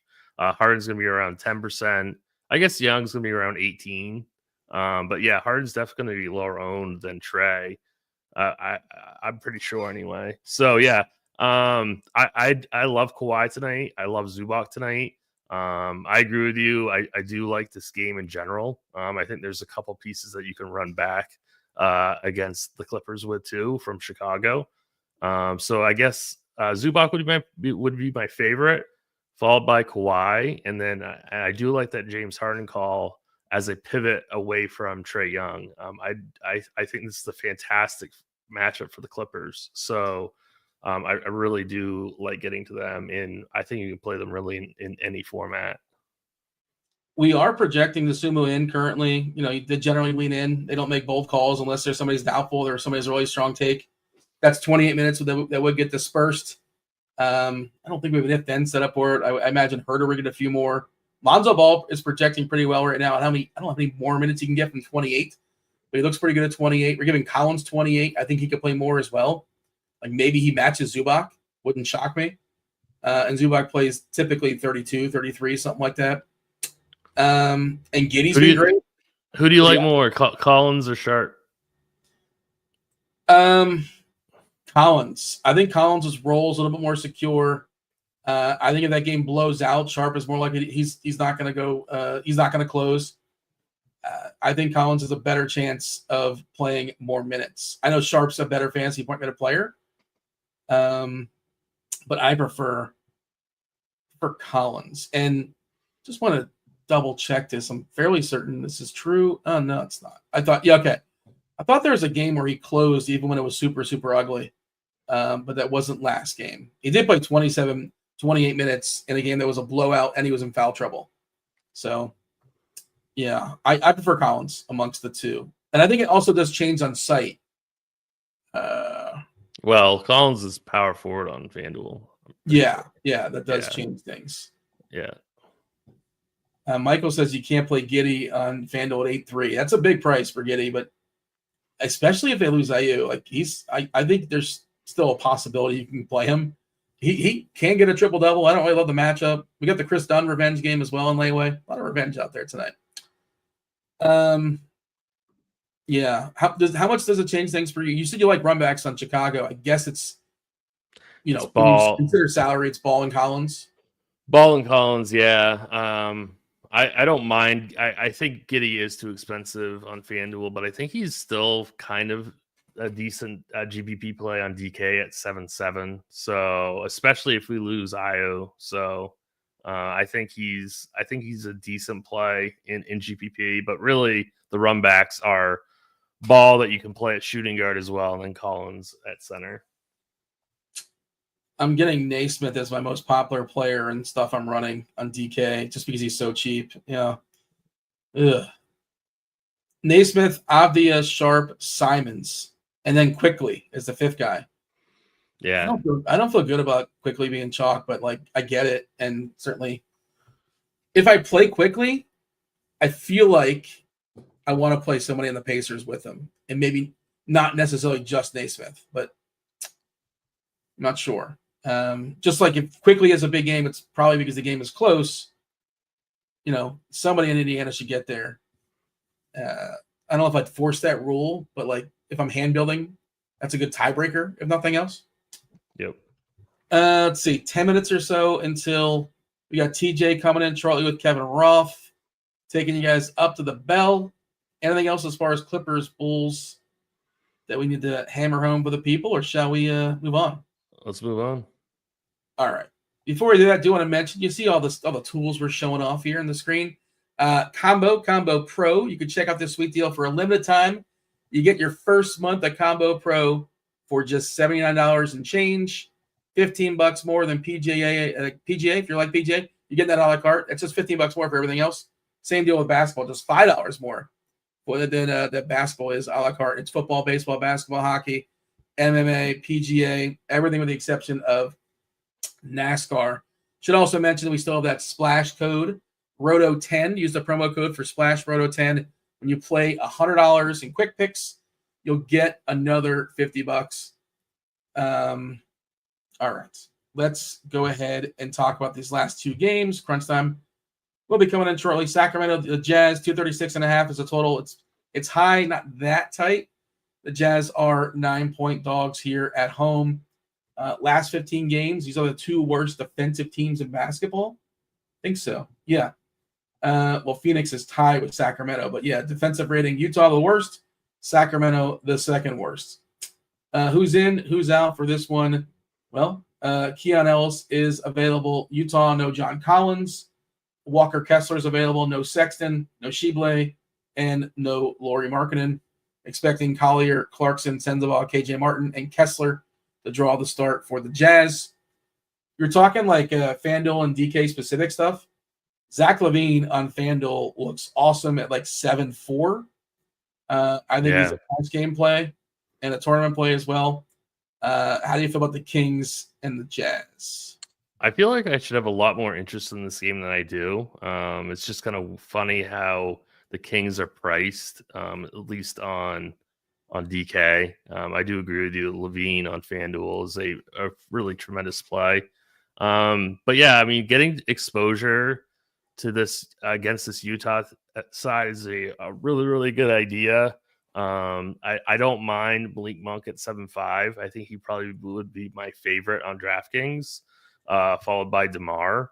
I can't see myself playing Sabonis tonight just because I have different plans at center. But if you wanted to take shots of him in GBP, I think that's completely fine. I'd really have no interest in Murray or any of the bench pieces from Sacramento. But if you wanted to maybe get overweight Monk and then maybe just match the field with guys like LaVine and Sabonis, I think that's fine. And DeMar, I think that's fine. None of those guys just, are going to make my 3-max or single entry team, though, on DraftKings. Yeah, and I agree with the same thought. It's like I feel like it's a really good matchup for the Kings, and they're not going to be owned, right? So especially on, Levine on DK, not really going to be owned. Sabonis, not going to be owned. Although I think the micro matchup is a little bit tougher. I think Kessler is kind of a tougher guy inside. But, on the whole, defensively, of course, Utah pretty vulnerable, pretty terrible. I'm not sure if you mentioned Monk. I heard some names in there. He's definitely in the pool for me. Yeah, definitely in the pool. Somebody that I might get a little bit overweight just because he's also shooting guard eligible and it's a good spot. But I mean, like I said, nobody I'm playing in 3 max. Eric in chat's asking about Filipowski. No Collins, no Sexton. Yeah, but the tricky thing is that the one that affects his minutes most is Kessler. Kessler's in. I know Filipowski was awesome last game when Kessler was out. We're only projecting 21 minutes there, a little bit of overlap, 30 minutes for Kessler. And also we've stressed it a lot. Like center is so strong. I can't imagine how many lineups I have to make till I consider Filipowski. I'm guessing he's not someone in your radar. He's definitely not on my radar. The Hammer game. This is the back half of the ESPN doubleheader, Battle of Texas. Both these teams in the back half of a back-to-back. Spurs at Houston. 228 is the total. Houston's an 8-point favorite. Who's in? Who's out? Well, Charles Bassey's still out there for San Antonio. Of course, Wemby's out too. We've seen Bismack Biyombo step in and play some center. Nobody really cares, but he's cheap center, but whatever. We're not really acknowledging him, I don't think. Tari Eason started yesterday, but he does not play back half, so back to back, so he's not playing. No Freddie VanVleet. He's still out there for Houston. Yeah. Is this game going to be played? Oh, you kind of teased before. I'll let you have the floor as far as Şengün. I like Şengün as well. But talk to me about Şengün and the Rockets. Yeah, so Şengün is the guy that I'm getting the most to in Sims by quite a bit. He's projecting for 22% ownership, getting to about 52% in Sims. He's definitely going to be in my single entry tonight. This team without Wemby is just it's a different team, right? Obviously, and I think Şengün is going to absolutely dominate here. So he's going to be my conviction play. He's going to be my break the slate play, and I think that he's going to actually also force you into different types of builds also. So I like him for all of those reasons. Yeah, so I think Şengün is definitely the top play for me on the night. 25% current ownership for Şengün. Yeah, he's not going to be like completely contrarian, but I think he's going. I think he's going significantly under owned because I think too many people are going to go double cheap center tonight.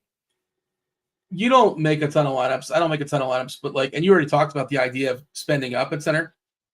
If you were theoretically making 20 lineups, do you like the idea of maybe capping your centers? Capping, I guess I should specify.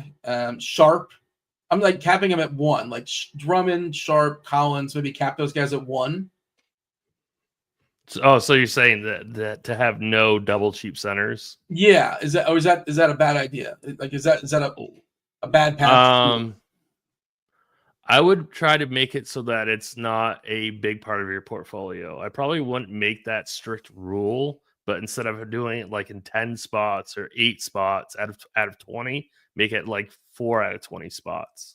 Yeah. I don't think I'd make that straight up rule if I was making a whole portfolio of teams, but I would try to do it less than what I think the field is going to do. As predicted, Dosunmu is not playing basketball tonight. Yep. So yeah, Chicago gets a little bit more interesting. They're asking about Jim is asking in chat about Jalen Green. Yeah, I like Jalen Green. Yeah, I don't mind that at all, really. I mean, he's fine. So I'm thinking of it. It sounds silly, but I'm going to play lineups with at least one Clipper, at least one Rocket, and at least what was the other team I liked? There was another team I had written down. I was thinking Kings, but I don't know. At least I'm gonna have I would have more of those than I am, and I'm going to have less Blazers, I think. At least I'm going to cap my Blazers at 2. I'm pretty sure. You're going to have more who? Clippers? More Clippers and Rockets. Yeah, I don't mind that. Although I have not figured out what to do with Naismith. I'm probably going to play him, which I don't. Is that good chalk? Is Naismith good chalk? Maybe. I hope so. Yeah, as our ownership stuff changed to the new situation, because I imagine he's going to be really, really popular. We currently have him at 39% on DK, so I guess it has changed. Yeah. Yeah. All right. Yeah. We have crunch time coming in here. Before we do that, I guess you already kind of mentioned it, right? Your bold call was Şengün breaking the slate. You already gave the people that. Yeah, that's my break the slate play. And your favorite cheapie, if you're going to pick a cheapie, all things considered? I wasn't prepared for that one. There you go. Man, I was not ready. I'm going to go. Give me your favorite non-center cheapie. All right, I'm going to go Watford. I like that. I'll give you a couple ambitious ones. You took Watford. That's not as ambitious. This one can really backfire, but I think Tosun is interesting at 3K. I really do. Yeah, I don't mind that either. And I also think, again, don't clip this, or do if it works out. I think Kyle Anderson could be usable at 3. We can get one of those classic 7-7-6 2-2 Kyle Anderson games against the Hawks. Again, erase the tape. Let's bring in crunch time. It's Kevin Roth. It's TJ Zwarych, one of the greatest DFS players in all of Saskatchewan, Canada. Here it is, crunch time, right now.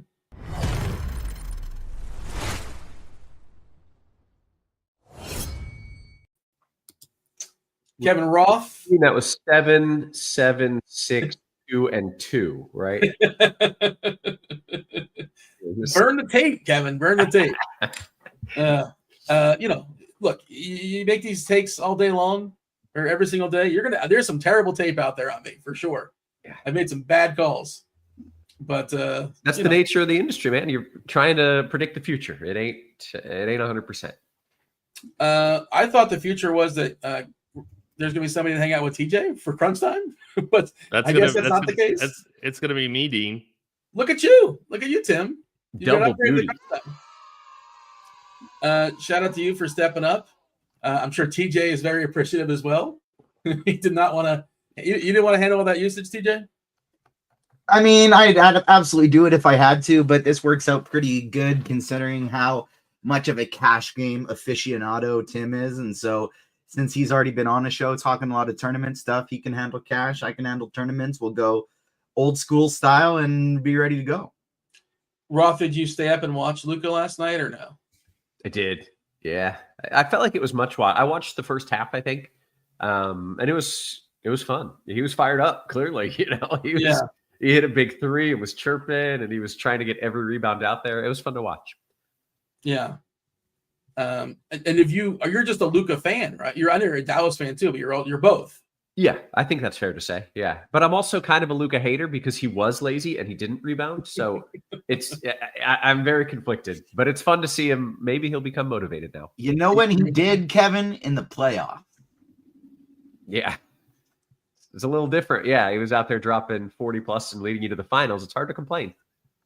But he drinks and smokes too much, is my understanding. He can run the point with a cigarette in his hand for all I care. I got one of them. He smokes? Like he's just. I think hookah stuff. I don't know. There's a report today that came out that said the Mavs were worried about his long-term health because he likes beer and hookah. Yeah. I mean, I made it. I'm 40. I like beer and hookah. I survived. Like, what do you mean? He's a professional athlete. He'll be fine. Eastern European, he's fine. Right. Yeah. That's outrageous. So I'm just gonna see myself out. It's just me. It's so awkward. What if Denver a few years ago was like, that's what Nikola Jokic likes Pepsi too much? I think we got to get rid of this guy. I don't know about his long-term health. Yeah. Jokic likes beer and hookah too. Come on. Wasn't that the story with Jokic as a kid or like a teen? He would drink gallons of Pepsi. Yeah. Yeah. I don't know if he still does, but all right. I'm going to see myself out. Roth, take it away. Okay, good stuff. Welcome to it, ladies and gents. It's crunch time. It's two of the sharpest minds in the biz. You're familiar with that man because you were just hanging out with him for the last hour and a half or so. It's Tasteful Ties. It's Tim in the house. Tim, thank you for stepping up, filling in. I appreciate it, man. Yeah, no problem. I love doing crunch time, and it's good for my process as well. So yeah, I'm excited to break it down with you guys. Okay, it's kind of a different thing. You guys go through it game by game, and we go through it position by position, and maybe it'll help you see things a little differently. That's right. It'll help the people as well. Ken Charles says, "Give me the hookah, Luca." Yeah, I like that. I laughed. We got TJ in the house as well. TJ, how you doing in old Saskatoon? Doing very well. Finally hitting some nice weather. We got like a 2-week stretch of 30+ degrees Fahrenheit. We're cooking over here. The snow is melting. It's beautiful.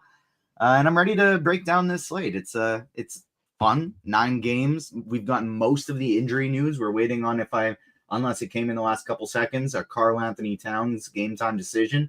But other than that, we seem to have everything so far. And I assume that cat game time decision, that's a big one, right? If he's out, we want pieces of that game, right, TJ? Probably, they're not like so wildly cheap that they're like smash plays, Yeah. but Brunson would look good. Hart would look good. I haven't looked at the super cheap options. I don't really feel like I like any of their backup center type options. With Precious, and I think that maybe? game would probably just go small, but yeah, Precious would be in play for sure. I do think we're going to find it out right away anyway, so we don't have to speculate, but I do think Towns is going to play. And then in that case, he's just a very interesting GPP play, and you don't have to worry about the rest of the Knicks. Yeah, Well, him and Brunson are interesting GPP plays. Don't have to worry about the rest of the Knicks. Okay, good stuff. Well, gentlemen, we are 35 minutes until lock. We got to get through FanDuel. We got to get through DK, and we've got to take some questions. So let's dive into the content. TJ, I will let you lead us off. We'll give Tim a little breather here and talk about what you like over on FanDuel at point. All right, so point guard, pretty strong position as per usual today. And we're going to find out as we get to the upper forwards and center position. There are lots of places we can save salary today. And so point guard, likely one that we're going to be looking in the mid-tier or a little bit more expensive. So I think my favorite on the slate, he does have shooting guard eligibility as well, is 7'2" Emmanuel Quickly. He just gets an absolutely massive usage boost whenever Scotty Barnes isn't on the court. Scotty Barnes is out tonight. So Quickly is going to be my favorite option on the slate. I don't really love the Collier chalk. You got Jordan Clarkson back tonight. Lonzo Ball as well. I think he's a fine value if you want to go there. But honestly, I would prefer not to go there today just because I don't know how big of a ceiling he has. He is better on FanDuel where you get more points for steals and blocks. But I do worry a little bit about Lonzo's ceiling. And so Quickly is my favorite group of the group by a lot. I like Harrow. I like Simons. Trae Young at 9.4, James Harden at 9.8. Those are probably going to be my favorites of the group, but in large field tournaments, I absolutely love Peyton Pritchard. Like if I was building a single entry lineup on with no Jaylen Brown, if I was building a single entry lineup on FanDuel tonight, I think it would be Quickly and Pritchard at my point guard positions. Okay, good stuff. Tim, I want to kick it to you. Also, I've been getting some questions about my shirt, which I understand is pretty awesome. So I will pan down while you, Tim, walk me through what we're doing, your favorites there. Oh, that is a great shirt. DFS. I didn't even notice that. What is it, So RotoWear, that does like the fantasy sports related t-shirts? I think. I don't know. Run DFS. There you go. Anyways, Tim, what do you like at point? Yeah, I mean, definitely. I think we talked about James Harden. I don't mind Trae Young. I do agree with TJ. Emmanuel Quickly at 7,200. I think is a fantastic play. Probably is one of the better points per dollar point guards. I do agree also with TJ about Lonzo Ball's ceiling. He's a better play, I think, on DK where he's shooting guard eligible. He's only point guard eligible on FanDuel. But I think he's okay. I think he's fine. Anthony Simons, I think, as like maybe like a pivot away from Quickly, I think is a really, really strong play. I don't mind Derek White at 7K also in that same kind of price range. I've been playing Halliburton quite a bit at least on FanDuel where he's shooting guard eligible. in large field GPPs, I really do like Halliburton quite a bit tonight. So I think he's worth a shot if you're building out like 20 teams or more. I'm not going to be playing Isaiah Collier. I know that he projects well, but he's a pass for me. So yeah. And then one thing I do want to say is we have an if then for Cat being out, and at least on maybe just on DraftKings, Brunson would be a really, really strong play if Cat were to sit. You mentioned Collier. He's our highest owned at the position. You're out on him. Do you mean just for cash or even in tournaments you don't want it? Yeah, you can play him in cash. But honestly, if you wanted to fade him in cash, I wouldn't think that you're horrible. I think in tournaments, if you're playing a bunch of, you just don't play Collier or Ball. Yeah, but I think he was asking, if you play, should you play Collier in cash? I know. Yeah. I mean, you can play him in cash. I'm not going to be playing him in single entry or large field stuff. If you didn't play Collier, I don't think that would be the worst move. Okay. So good to know. How about shooting guard? What do we like there, Tim? Yeah, so if you're not playing quickly at point guard, I think you should be playing him at shooting guard. Jordan Clarkson is shooting guard small forward eligible. If he gets 30 minutes, he's a really, really nice price on FanDuel. So he's definitely a Utah guy that I would be considering. I strongly prefer him over Collier. I think Keontae George, who I do not believe is projected to start, but is projected to play over 30 minutes. I think he's a solid play as well. Zach LaVine at 7,600. He's small forward shooting guard also. I think that's a really nice price for him. And Andrew Nembhard, 5,200. If you really need somebody that's, at the lower end, I think he's a strong play as well. Towns out. Oh, okay. I got to look and see what happens to his FanDuel value.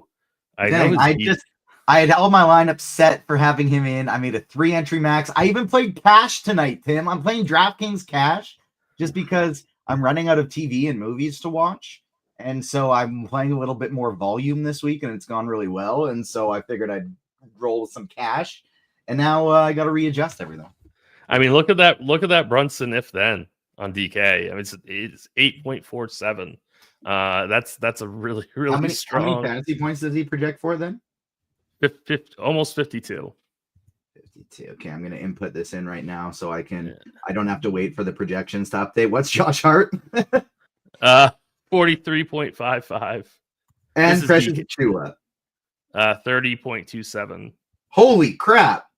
All right, perfect. That's more than I expected. He's also more expensive than I thought he was. All right, yeah, now I can just get my lineups in now. Don't have to wait for the projections to update, and then can still be locked into the analysis. Yeah, so I mean, it's still a pretty decent FanDuel value also for Brunson. So I know that he's 9-1 over there, but man, I mean, without Cat, I'd go Brunson quickly as my top pairing now. Yeah. I don't know. He is.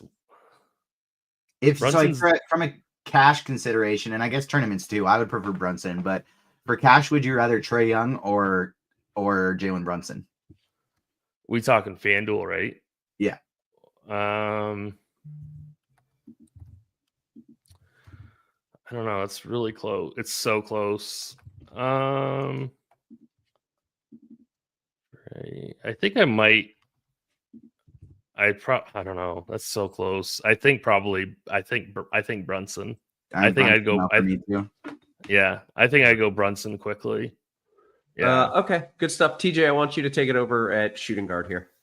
By the way, we got a few notes. Schroeder is out. Zach Collins and Herter are in. Just kind of news trickling in. TJ, shooting guard. A lot of the same names. Quickly, Harrow. It's similar to point guard. I kind of just want to look at the guys at the very top and not play them. Jordan Clarkson and Dylan Brooks. Feel like I'm totally good on that front. There's way other guys I can get to that I like a lot more. Jalen Green for tournaments. Late Night Hammer is one of my favorite plays on the slate. I like Grady Dick as a salary saver. Ochai Agbaji, probably better on DraftKings, but if you really need him, a fine salary saver. And then Josh Giddey, another guy that I don't mind getting to at the shooting guard position. He's more expensive on draft on FanDuel, but I think he's still a good tournament play. He's been lights out lately. Dyson Daniels is just having the most insane steal season we've seen in literally our lifetime. Yep. In our lifetime, it's the best steal season. So, at least mine. And so I also like Peyton Pritchard, and that kind of rounds it out shooting guard for me. Here, TJ just take a cheap shot at us, Tim. I Like didn't in our mean to, lifetime. but Well, I at least realized, mine. like, no, it's These are literally these- just in 30 years, and as soon as you get past 30 years, that's when guys were getting crazy amounts of steals. Yeah, these old assholes over here have seen plenty. TJ, what do you like at small forward? Small forward, Josh Hart is going to look a lot better now. Jason Tatum as a spend up with no Jaylen Brown. I absolutely love getting to him tonight. Zach LaVine has that small forward eligibility, cheaper on FanDuel than he is on DraftKings, so he looks really good. Denny Avdia in the mid tier, I like quite a bit. And then, honestly, that's kind of the range I'm going to. Is Neesmith super cheap on FanDuel as well, Tim? He is, I believe, 5,200. So yeah, nowhere near as no, exciting. Sorry. He's 4,700. Neesmith is 4,700. So yeah, fine, but not overly exciting there. I do like Grady Dick. He has power forward or small forward eligibility. I like him a little bit better than Neesmith if I'm picking one. Okay, Tim, small forward. Yeah, so I do like Neesmith at the bottom end. I really like Kawhi tonight at 7,800 on FanDuel. I like him on DK as well. I do like Denny Avdia at 7,300. He's another strong DK play as well. I think RJ Barrett is okay for GPPs. Tatum is extremely expensive. I like Barrett too. Sorry, forgot about him. Yeah, Tatum is very expensive, but I think in large field GPPs, I think he's a pretty strong play. Just to pay up to get different. Andrew Wiggins is our best point per dollar small forward on FanDuel. I think he's fine. I just don't think he has much of a ceiling. So I'm just a little bit concerned with him in large field, but in cash, I think he's completely fine. I talked about Jordan Clarkson at shooting guard. He's also great at small forward. Dylan Brooks is okay as like a cheapie if you really need somebody at that low. I think that really would be it for me. Okay. Take me to power forward, by the way. Dean pointing out Raptors starting quickly. Dick, Agbaji, Barrett, and Pirtle. Yeah, an interesting one is Hook Porty is starting for Towns. It's not Achua in the starting lineup. It's Hook Porty. I was going to get to that. The Big Mermaid here. He is center eligible on FanDuel, so we will get to that shortly. Let's just pump the brakes on a second. Tim, walk me through power forward first.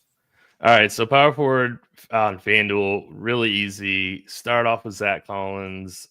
He's definitely going to be on your cash game team tonight. That's an easy play. Then probably it's going to be Denny Avdia at 7,300. But I also think guys like Trenton Watford are good. Aaron Neesmith is fine. At the low end, Kawhi, if you're not playing him at small forward, I would play him at power forward. A lot of the guys I already mentioned at small forward, guys like Tatum, I think are fine in GPPs. You could go the Dean route and go Kyle Anderson if you really need somebody super cheap. I think there's some value in that. I do like Jeremy Grant tonight. I think I prefer him over on DK, but I think he's okay at 6,000. Okay. TJ, your thoughts at power forward? Forgot to mention him at small forward, but I do really love Kawhi Leonard at 7,800. Dean had brought him up on the last show, and I like him a lot there. Denny Avdia, RJ Barrett. That's my favorite range today. Outside of Zach Collins, I think he's the must play 5K. I think that's good chalk. You can get lots of blocks, benefit you on FanDuel. But Barrett, Avdia, Leonard, those are my three favorites, right in the 7K range. I like Trenton Watford as a potential pivot off of Shaden Sharp. I like Jason Tatum if you're spending all the way up. And then I don't mind DeRozan in the 7K range, but I just like all those other guys I mentioned better. Okay. We want to go to center. Javier in the chat says, I'm between the Big Mermaid and slow-mo. I can't believe this is a decision point. Is that where we're at, TJ? That's not a great spot to be, man. No, that's not a great spot to be. I don't think you need to be. I don't think you need to be in that spot. Sorry, I don't TJ. either. Yeah. Okay. I think that's probably a DraftKings thing, and I think you instead of doing that, you're looking at Aaron Neesmith and Ochai Agbaji as the guys you want instead. Yeah. All right. Well, what do you like at center? Yeah, so loaded position of really strong, cheap options today at the center position. And so my favorite of the group is going to be Sharp for although why am I not seeing him here? What's Sharp's price on FanDuel? Is he priced up there, Tim? Sorry, I'm still up on my screen. Daron Sharp. He's 5'8". He's 5'8". Yeah, I still think I really like him there at 5'8". I still think I like him better than Rashawn Holmes. I think I like him better than Klingon, better than Ware, who I do like in tournaments quite a bit, is Khalil Ware at only 5,800 on FanDuel. Drummond at 5K.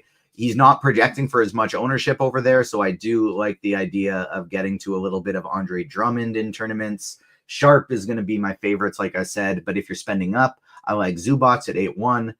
I like Şengün at 8-6, and then I think Sabonis makes for a really interesting play in tournaments as well. Like going to somebody like Sabonis, Miles Turner, guys with upside that nobody's going to be playing today. Yeah. Okay, Tim, talk to me at the center spot, and we can play the big merman, right? Like a dirt cheap starting center. We're allowed to play. We already have a whole bunch of dirt cheap starting centers. Yeah, so like he doesn't actually project all that well. We're projecting him for 25 minutes, and so he's fine, but like he's probably going to get you 15 to 20 fantasy points, and I see. Then Precious he's not going to close. Achua will. Okay. Okay. Honestly, Roth, I wouldn't play him. Okay, this is a good note because there's way better cheap centers. I have it set for on DraftKings. I'm going to play 5 to 10% of him in 150 lineup. Yeah. Okay. Good notes. Tim, what do you prefer here at the center spot? So, Rashawn Holmes is rating out as our best point per dollar center. I think he's completely fine in cash games and single entry. I love Şengün tonight at 8,600. Gonna play, over 30 minutes against this terrible Spurs team now without Wemby. So absolutely love him tonight. Yeah. Zubac is probably my second favorite center. I think both of those guys have massive ceilings on the slate. So love both of them. I think you can play Andre Drummond. I think he's okay. But I would prefer, playing Holmes over Drummond. I don't mind Daron Sharp either. But really, I either want to go Holmes or I want to go up to Şengün or Zubac.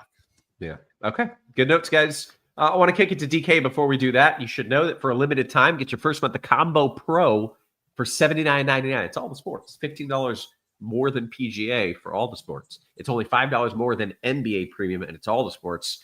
That is a fantastic value play, so make sure you are signing up. $79.99 your first month of RG Combo Pro. Well, let's flip it over to DraftKings now. Tim, you get to lead us off there at the old point guard spot. DraftKings point guard. So now it's gonna be Brunson. We really hadn't talked about Brunson all night, but now without Cat, I think we're going to be getting to Brunson pretty easily in any format. He's the best point per dollar play on DraftKings tonight at 8,900. Absolutely love him. This might end up squeezing Trae Young a little bit. I still think he's a fantastic GPP play. Absolutely love Manuel Quickly, also at 7,000. Those three are probably they are my favorite point guards on the slate. I don't mind Tyler Hero in GPPs. He burned everybody in the same matchup. Anthony Simons is good at 6,700, but he's also shooting guard eligible. So it might be better to play him at shooting guard, but I think he's a fantastic GPP play. We talked about James Harden on the last show as a pivot off of Harden is a pivot off of guys like Brunson or Trae Young. Yeah. Okay. Good stuff. TJ, your thoughts at point on DraftKings? Yeah, a lot of Brunson and a lot of Emmanuel Quickly. I have 39% Brunson, 31% Quickly. Next highest owned guys are just guys I absolutely love for tournaments at low ownership. Peyton Pritchard, Josh Giddey, Amen Thompson, James Harden, Cade Cunningham. Going to get about 15 to 20% of all of those guys. Going to be under the field on Trae Young today. It's scary, but that's how it's shaken out right now. I'm only getting to about 9%. Some cheapies I don't mind on DraftKings, like a Jamal Shed if you got to go all the way down, a Killian Hayes, something like that if you're looking to punt. But it's not the position I'd recommend punting if you're only building a few lineups. Those are just guys that I'm utilizing to totally flip my builds in large field tournaments because I'm playing so many of them. Anthony Simons, Tyrese Halliburton in the mid tier, I don't mind. And then I am sprinkling in some SGA and Tyrese Maxey just because they're very easy to get over the field on. Yeah. Okay. How about shooting guard? Well, a few of the same names. Peyton Pritchard, I really like. Jalen Green, one of my favorite tournament plays on the slate. Aaron Nesmith is a wonderful tournament value. He's projecting incredibly well today. RJ Barrett, Grady Dick, my Raptors. Dyson Daniels in tournaments. And then after that, it's kind of just like a crapshoot of mid-tier guys I'm rolling with. Some Derek White, some Malik Monk, a little bit of De'Aaron Fox, a little bit of Quentin Grimes and Kelly Oubre. Not as strong of a position as, nowhere near as strong of a position as point guard. So I think it's totally fine to punt with Nesmith or just go with one of those Raptors or a Jalen Green. Okay. Tim, your thoughts on shooting guard? Yeah, I do like that Jalen Green call. I like Lonzo Ball as a cheapie. I like Aaron Nesmith. I think he's a strong point per dollar play if you need salary saving. Love RJ Barrett today. I think he might be good leverage off of quickly in GPPs. I do like Anthony Simons at 6,700 quite a bit. I think that I do like Jordan Clarkson, but I think I like him a little bit more on FanDuel. Dyson Daniels playing huge minutes. I think he's a strong GPP play. But I think for cash, you're going Nesmith and or probably Lonzo Ball. Okay. Small forward, Tim. Yeah, so if you're not playing Nesmith at shooting guard, you're playing him at small forward. He's 3.8. He's definitely your cash game guy. Absolutely love Denny Atfield tonight at 6,500 in that amazing matchup against Washington. So I think he's a strong play. You can play him at small forward or power forward. Kawhi Leonard is also small forward, power forward eligible. Really like him at 7,200 in a really outstanding matchup against Chicago. So I think he's a fantastic play as well. I talked about Tatum on FanDuel. Same thing goes on DraftKings. He's 9.9. Brown's not playing. He's gonna get a lot of usage. So I think he's a strong play. Josh Hart now without Cat gets a little bit of extra usage as well. So I think Hart is a strong play at 7.9. And then I guess Andrew Wiggins is okay in cash, but I'm worried about his ceiling in GPPs. Okay. TJ, your thoughts on small forward? Just got my official final build in here. So Aaron Nesmith is going to be my highest owned guy at 40%. And then RJ Barrett and Ochai Agbaji, number 2 with 30%. Kawhi Leonard and Denny Avdia in the 20 to 25% range. Really, really like this position today because I love Nesmith, Barrett, Agbaji, Leonard, Avdia, Hart, Tatum, Amen Thompson. And then there's also some punts I like taking shots on, like Evbuomwan on Brooklyn, the guy who's 3K flat coming up from the G League. Look, if you EVB, you look up his name and you'll understand why I had trouble pronouncing it. There's other punts like a Kyle Anderson you could take a shot on. Mid-range like Cam Johnson, Zach LaVine, Andrew Wiggins, DeMar DeRozan, Kelly Oubre, Tumani Kamara. Really strong position, but a Nesmith punt or Agbaji punt or Barrett, Avdia, and Leonard or Hart in the mid-tier are my favorite ways to go about it. Okay, bring me to power forward. A lot of the same guys, Agbaji, Leonard, Avdia, Hart, Tatum. Trendon Watford is the other guy that I'd want to mix in there. I'm playing a lot of him just because I really feel like one of these Brooklyn big men is probably going to have a good day. And so if it's not Sharp, who I'm going to be over the field on, I think it's going to be Watford. So they're just really undermanned, especially with their size. And so I'm playing a lot of Brooklyn big men. Agbaji, this is a position I'm punting a lot of. But outside of the punts, it's a lot of the same names. It's just Kawhi, Avdia, Hart, Tatum. Okay. Tim, your thoughts at the 4? Yeah, so for GPPs, I really like Watford tonight as like a cheap value play. Denny is definitely your cash game guy. Agbaji, I think, is fine as a punt as well. I do like Jeremy Grant at 5.4. I know I might be in the minority there, but I do like Grant quite a bit tonight. Pascal Siakam, 7,600 revenge game. I do like him. I've already talked about Tatum. Yeah, I mean, I think in cash you're definitely playing Denny, and then you're playing maybe Kawhi, maybe Josh Hart as your other power forward.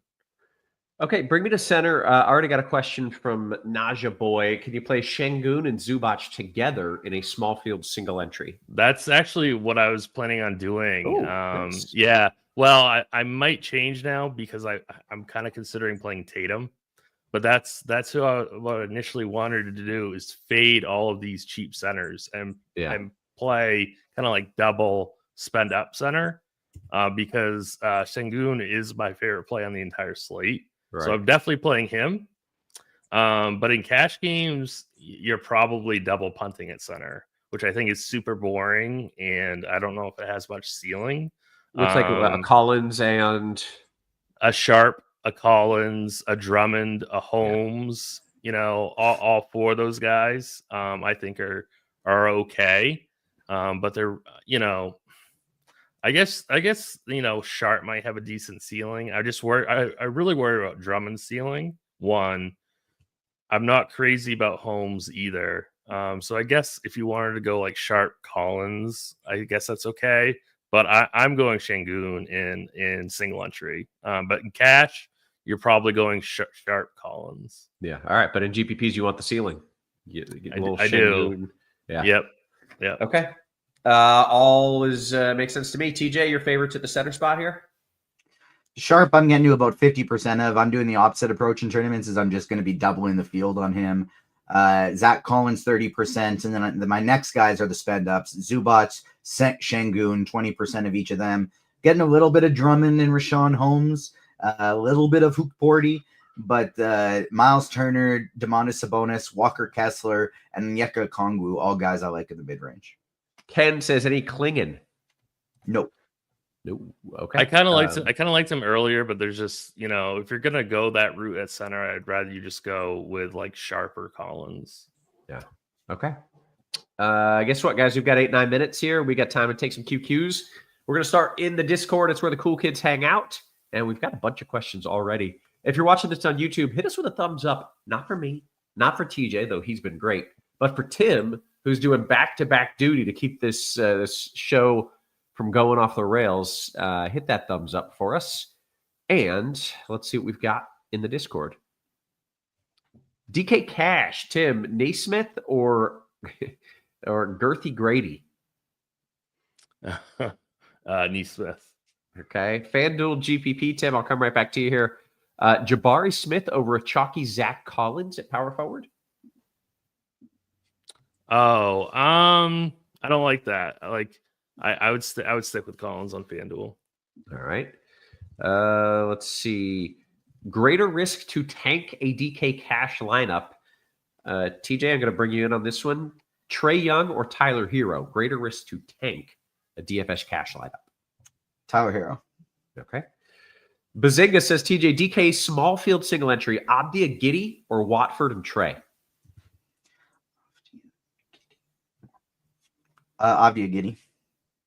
Peterman is in those Yahoo streets, Tim. Yahoo Cash question. Watford at $11 or Neesmith at 15? Neesmith. Okay. DK Cash, Tim, can you play Şengün and Green together in cash? Definitely not. Don't do that in cash. Okay. Let's see. TJ, DK single entry, Hart Barrett or Tatum Dick? Hart Barrett. Let's see what else we've got coming in here. FanDuel Cash, TJ, Hero and Bam or the Brunson Burner and RJ Barrett? Hero and Bam or the Brunson. Oh, Brunson and Barrett for sure. Yep. All right. TJ, DK single entry, Kamara or Grant? Kamara. Jump into the YouTube. Getting increasingly congested, so sorry if I sound gross and nasally. Let's see what we've got here. DKGPP, Tim. Slow-mo versus Tosan and Bowman. Bauman. Who do you prefer? Tosan. So wait, is Tosan and Bowman? Is that the same person? No, I think he was referring to Bona. Jesus, I'm so confused. I believe that's the backup center for Philly. Okay. All right. Maybe rework that question a little bit, but maybe we answered it. FanDuel single entry, Tim. Daniels Green or Hero White? Daniels Green. But they're All right, both good. Okay. We're almost done with all the QQs, so make sure if you have any thoughts, it can be about dinner. It can be about, of course, basketball. It can be about hockey, because Tim probably knows what's happening. There's only 3 games for hockey tonight. It's a bad night for hockey. That's a bummer, because we've got one Canadian and one like almost Canadian. So the hockey knowledge is strong. That's a nice compliment, Tim. You should take that and take that and run to the bank. That's a really nice compliment. Yeah. Let's see. Where'd I go? All right. FanDuel single entry. Here we go. Tim, this is from Judy. Daniels Green or Hero White? Did I just do that? Yeah, you just did that one. Shit. Okay, here it is. Your favorite Utah forwards on DK from Maryi Don Yeezy, Tim. Favorite Utah forwards. I think that is favorite Utah forwards. That was the question. Yeah. That was the question. All right, Don Easy. I guess it's Bryce Sensabaugh. Okay. I think that's it. Yeah. Okay. Intriguing, because we just had a question. How about Bryce Sensabaugh tonight from Jinja? I mean, I don't love it. I mean, I don't really like Utah. I do kind of like Jordan Clarkson, but he's shooting guard only on DK. He's not a forward. Yeah. He's small forward eligible on FanDuel. He's a really good play on FanDuel, I think. Okay. TJ, broccoli cheese or potato soup? Broccoli cheese or potato soup? Broccoli cheese. Tim? I'm not a soup guy, though, for what it's worth. Yeah. I'm anti-soup. I'd probably go potatoes. I'd probably go potato soup. They both are so gluttonous for like what they bring to the table. Like, they're very unhealthy and they're not super good. Generally would choose broccoli cheese, but don't love either. Miles Turner or Jalen Duren on DK, TJ? Miles Turner or Jalen Duren? Miles Turner. Tosan or slow-mo for you, TJ? Tosan. Yeah. John says, K-Roth, your favorite boxed mac and cheese. We're doing all kinds of fancy boxed mac and cheeses now because of the kids, organic, all this. No, just craft. Just original craft mac and cheese is where it's at. DKGPP from Steve, Tim, Kawhi or DeRozan? They're really, really close. I'd go with Kawhi. Mike in the Discord says, Tim, how about a flyer on little Ben Simmons, parentheses, yuck, versus a crappy Bulls team? I don't love it. Okay.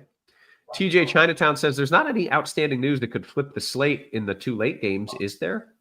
I feel like we're jinxing. I would say you never know, really. Yeah. But we're not expecting it. All right. Getting some solid tips on healthy mac and cheese here. Goodles. I will have to give that a shot, Steve. Thank you. Best forward at 4,400. TJ, who's your favorite forward? I assume this is DK because it's just forward in general at 4,400. If you're committed to spending that salary, George's Niang, but I like Aaron Neesman at 3,800. Aaron Neesman at 3,800 better. Okay, great. Naja Boy says, Tim, Barrett or Green, DK, small field GPP. P.S. I already have Şengün. All right, that does change it then for Yeah. me. I'd go Barrett then. Yeah. Yeah.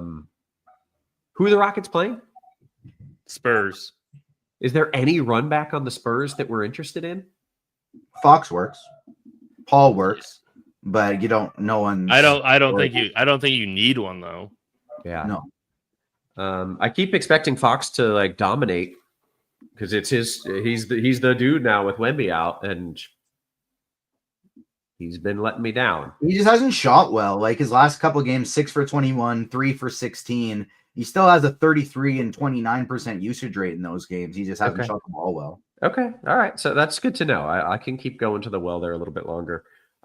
Jim says Maxey and someone junior, DraftKings Outreach Junior. That's probably not what he was going for. Oubre. He's saying Maxey and Oubre. Wow. Okay. Well done. Any interest there, Tim? No. Okay. I have like 5% of each in 150. Okay. Javier says TJ Harden, Kamara, or Leonard Şengün? Leonard Şengün. Right. The mid range is just so juicy today. Yeah. Maybe it's going to be one of those kind of bills. DK Cash, Tim, Green or Hart last piece? Good question. It's a good question. They're both good. I'm going to go with Hart. Okay. Excellent. With that was the final question that was in there, and we are seconds until lock. So I think it is time for us to bounce on out. By the time I say my thing, it will be time for lock. So hang on. Late to the show. Was Slow-Mo your Feel It in the Plums play of the day? He's getting me all excited, Achilles says. He was Dean's. Was he really? I think so. Pretty close. Wow. Okay. There you go. Nothing that gets me excited about slow-mo. Yeah. It's not for me. Just as a general rule, he's not for me. Showboat King says, I'm going on an 80s cruise next week. Should I get you some cherry pie? I believe that's she's my cherry pie. Have fun. That sounds like a good time. We're going to bounce on out of here, guys, for TJ, for Tim, for our wonderful doubly for Tim, for pulling a double shift. Thank you, Tim. For TJ and for our wonderful production crew, always working hard behind the scenes. Guys, we appreciate you. We love you, and we will catch you tomorrow. You have been